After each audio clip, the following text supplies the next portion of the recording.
Viewers, এখন এই যে আপনার স্ক্রিনে যে ভিডিওটা দেখলেন, এই ভিডিওগুলো কিভাবে তৈরি করবেন। আপনারা ভুলেও যে কোনো গাছ হাত থেকে ঝাঁপ দিবেন না, না হলে হাত পা ভেঙে হাসপাতালে ভর্তি থাকতে পারেন। তো এটি শুধু এডিট। তো আপনাদের আজকে এই এডিটের সম্পর্কে সম্পূর্ণ আলোচনা করব। তো চলুন ভিডিওটি শুরু করা যাক। প্রথমে আপনারা হাত পা দোলানো এরকম একটা ভিডিও করে নেবেন, যাতে আপনার হাত পা নড়ে। তো আমি এরকম ভিডিও করে নিলাম। তারপরে বাড়িঘর রাস্তাঘাটের উপরে যে দৃশ্যগুলো রয়েছে সেগুলোর একটা ভিডিও করে নেব। তো তারপর আমি এটাও ভিডিও শ্যুট করে নিলাম।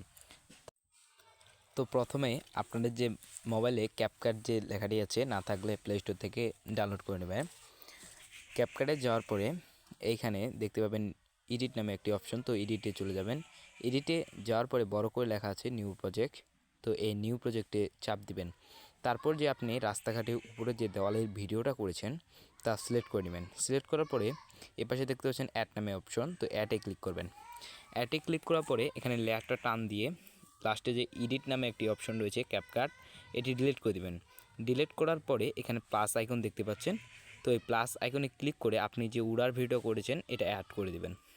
অ্যাড করার পরে এই পাশে টান দিয়ে এখানে দেখতে পাচ্ছেন ওভারলে। তো এই ওভারলেতে একটা চাপ দিবেন।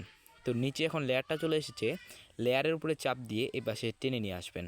তো টেনে নিয়ে আসার পরে এখানে চাপ দিয়ে আবার এখানে নিচেটা স্ক্রল করে এখানে দেখতে পাচ্ছেন রিমুভ বিজি। তো এই রিমুভ বিজি দিয়ে ক্লিক করে আবার এখানে ক্লিক করে আপনার ব্যাকগ্রাউন্ডটি রিমুভ হয়ে যাবে। তো এখন আপনার মন মতো করে আপনি ছবিটাকে একটু সাজিয়ে নিন। সাজানোর পরে উপরে এক্সপোর্ট লেখাতে ক্লিক করে আপনার গ্যালারিতে সেভ করে নিন।